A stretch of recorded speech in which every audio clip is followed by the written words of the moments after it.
Ce film est un hommage à une femme d'exception, Maman Yamje Hélène. Une mère, une battante, une lumière pour tous ceux qui l'ont connue. Son histoire, c'est celle du courage, de la détermination et d'un amour infini pour ses enfants. À 4 heures du matin, debout sans répit, même malade, tu trouvais en nous ton répit, une force venue du ciel. Aujourd'hui encore, son souvenir demeure vivant, dans nos cœurs, dans nos gestes, dans nos vies. Repère vital. Maman Hélène, maman chérie, ton amour vit en nous pour la vie, même si la distance... Maman Hélène est née en 1954 à Bana, fille de Feu Tchakounte Benoît et de Feu Tchakounte Marie. Dans ce village paisible, les traditions pesaient lourdement sur les épaules des filles. À cette époque, l'école n'était pas un droit pour elles. Les filles se mariaient tôt, et l'avenir semblait tracé d'avance. Mais Hélène n'était pas comme les autres. À 10 ans, guidée par la soif d'apprendre, elle prit une décision qui allait changer sa vie, vendre les produits des champs pour s'inscrire elle-même à l'école.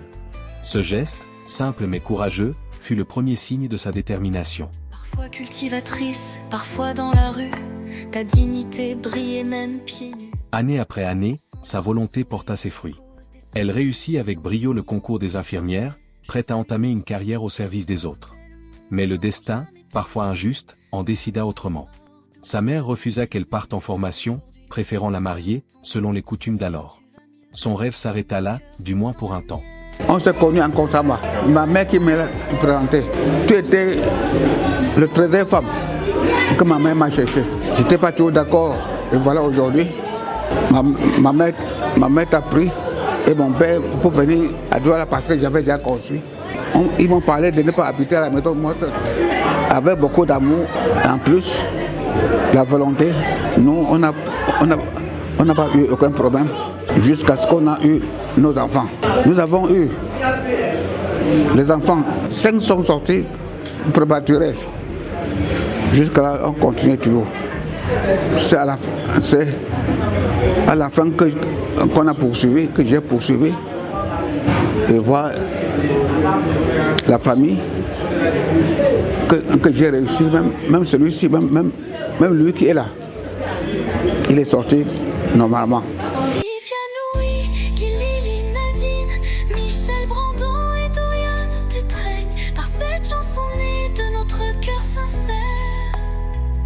Comme une petite histoire, je me rappelle, elle particulièrement, quand elle s'est raconté les histoires de son mari, leur passé, leur moment aussi très fort qu'ils ont eu ensemble. Et quand elle racontait cette histoire, c'est comme si on revivait encore la scène. Elle racontait comment il était très drôle, comment il n'était pas facile et en présence de son mari. C'était vraiment des moments de joie avec elle. Hélène entra dans le mariage avec espoir, mais la vie de couple lui apporta bien des épreuves. À 25 ans, elle dut tout recommencer, seule, avec la responsabilité immense d'élever ses enfants. Notre chemin.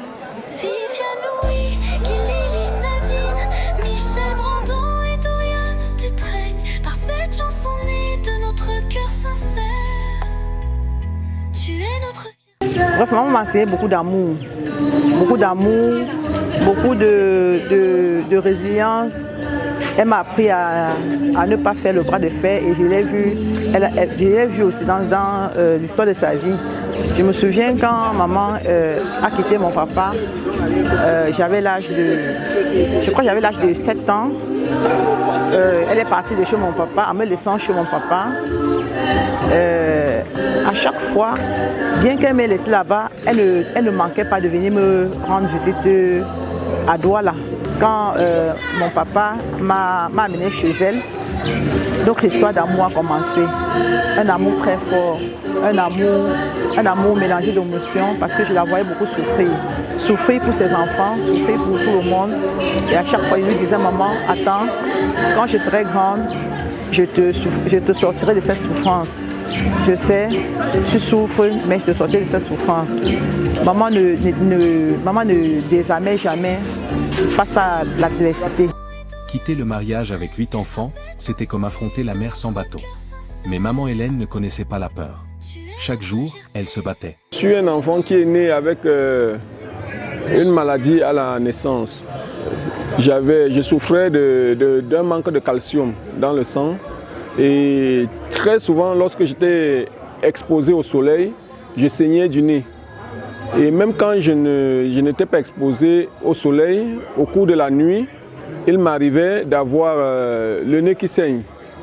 Et maman, elle se réveillait, elle allait à plus de 500 mètres chercher un monsieur qui allait couper une herbe qu'il n'avait jamais dévoilée, dont il pressait pour imprégner mes narines du jus. Il arrivait des nuits où, pendant que mon nez saignait, le sang coulait à flot, au point où on se retrouvait avec une serviette pleine de sang. Et du coup, elle était remplie de stress.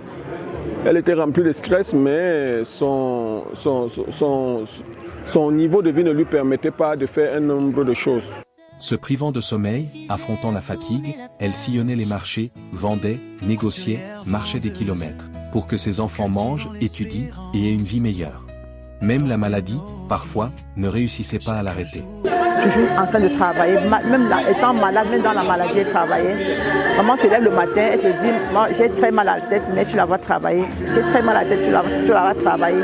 Une battante, parce qu'elle me disait toujours qu'une femme ne doit pas rester comme ça.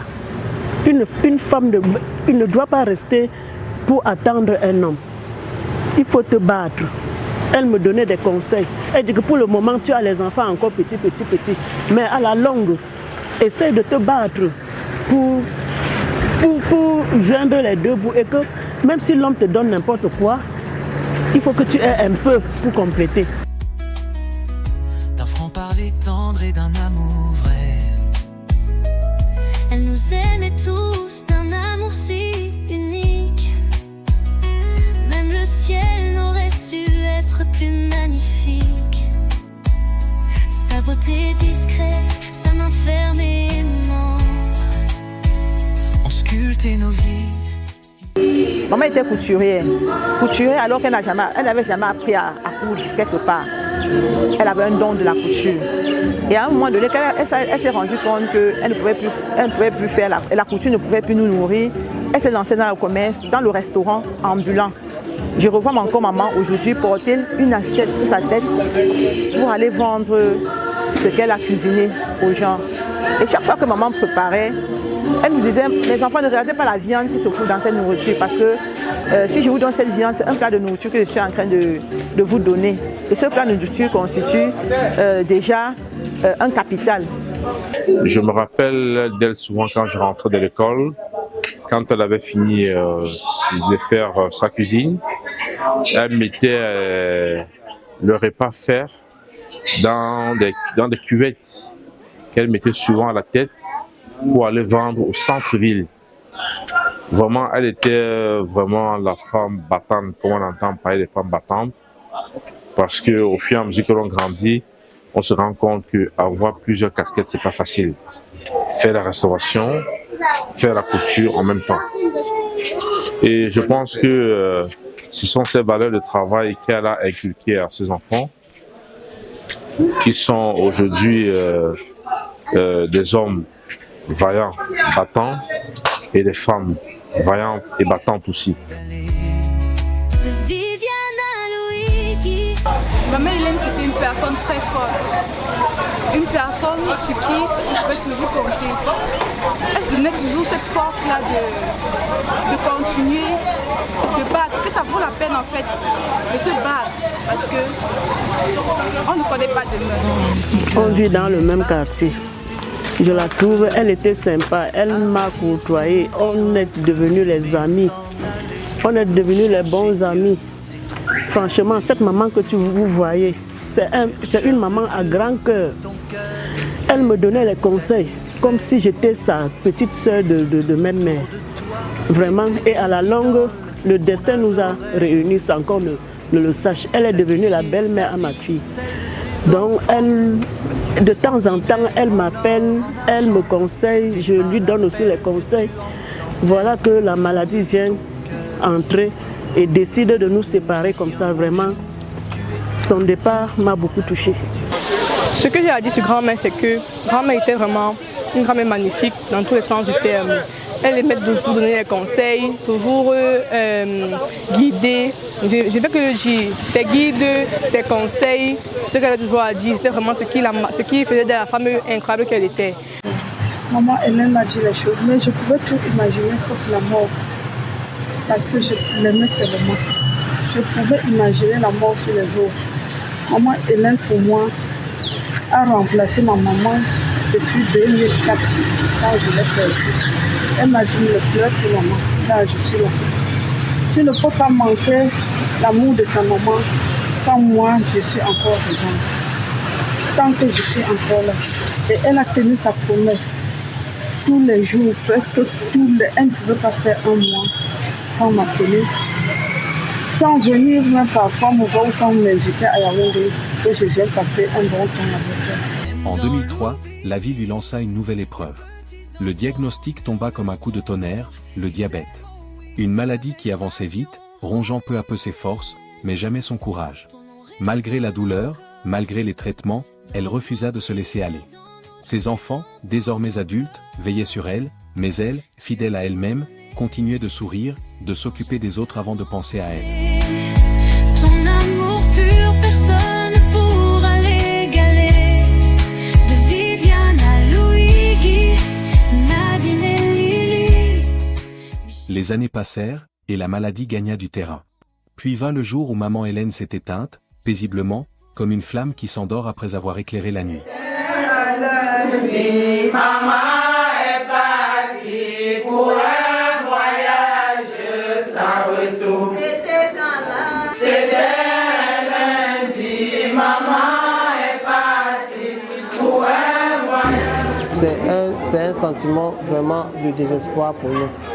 Parce que notre maman, cette maman qui a tout fait pour nous, celle qui a lavé nos couches, qui nous a payé l'école, qui a fait tout, qui s'est battue, préparée, vendre la nourriture, faire tous les petits travaux de la vie pour que nous puissions devenir des hommes, est partie.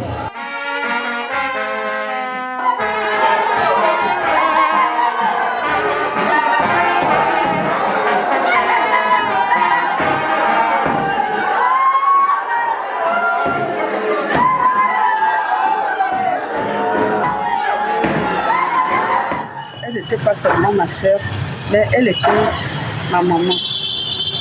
Maman Hélène était une femme de cœur, une femme dont le cœur était dans la paume de la main.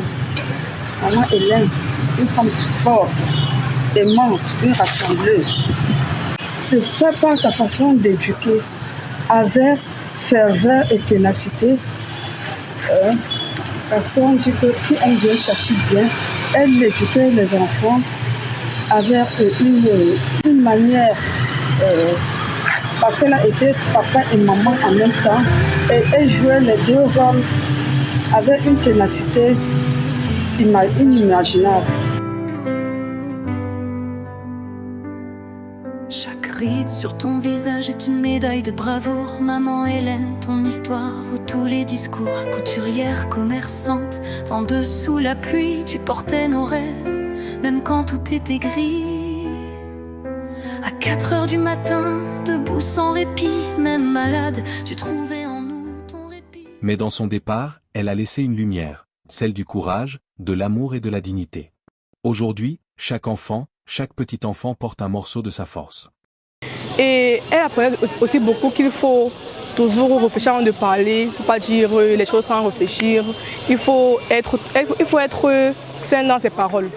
La première, c'est que la petite histoire que j'ai racontée à propos, c'est qu'un jour on était à l'aéroport et on accompagnait ma grande sœur qui devait voyager, on était ensemble avec les autres. Et il y avait les gens qui vendaient les jus là, ils passaient, je lui ai dit que grand-mère s'il te plaît, je veux un peu un jus, achète-moi un peu un jus. À la base c'était pour la déranger, je ne voulais même pas le jus, c'était juste pour la déranger. Après elle me dit que non, elle m'appelait toujours Mamie Tchakoun. Mamie Tchakoun, c'est pas moi l'argent, ma mère, c'est ce qu'elle me dit. Après je lui ai dit que tu as souvent l'argent quand, c'est ça que je lui ai répondu. Elle s'est fâchée. Elle a fait peut-être une semaine sans me parler parce qu'elle ne criait pas. Elle parlait juste doucement, elle ne criait pas. Elle s'est fâchée, elle s'est vraiment fâchée et tout et tout et tout. Et la leçon que j'en dis, c'est qu'il faut toujours reprendre de parler, ne pas dire n'importe quoi à n'importe qui. Ma grand-mère était une femme extraordinaire, très gentille et je veux toujours remercier le Seigneur de m'avoir donné une telle grand-mère. Et aussi, elle n'aimait pas qu'on se moque des gens. Je me souviens du jour où on était à Douala lors du deuil des funérailles de ma grand-mère paternelle. On avait partagé des pailles et leur habit avait une couleur bordeaux et pour les petits-fils avait une couleur jaune. Maintenant, il y a ma soeur, elle s'appelle Tchakou et elle, le tissu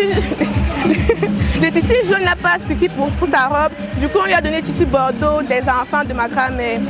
Maintenant, on était au salon avec ma grand-mère maternelle et Tchakou était à côté. Du coup, je lui ai dit, tu as le tissu des grands-mères. Et puis elle a compris, elle pensait que je me moquais de Tchakou parce que je lui ai dit qu'elle avait le tissu des grands-mères. Pourtant, j'ai juste fait une remarque que son tissu, elle était bordeaux et non jaune. Grand-mère était une mère gentille, protectrice et pardonnable. Je ne voudrais jamais cette mère. J'aurais dû lui dire que je l'aimais de tout mon cœur. Je voulais finir mon couscous, même si je n'aimais pas. Maman Hélène, notre reine, notre abri. Grâce à toi, tout va mieux aujourd'hui. Même si les larmes ont coulé sans fin. Elle va énormément nous manquer et son départ va créer sans doute un très grand vide. Un très grand vide au sein de ses enfants, au sein de sa famille un peu plus élargie, dans ce sens qu'elle était non seulement un refuge, mais elle était aussi comme l'une des derniers matriarches qui nous servait de protection et qui s'occupait de tout. Maman Gouka, ainsi, je vais te dire, te montrer, maman, comment je vais te pleurer. Oh, maman Hélène, oh, maman Quenjo, oh, vous pas comme un gâchis, oh, vous savez, oh, vous êtes le papa. Je me suis folle, je me suis folle, je me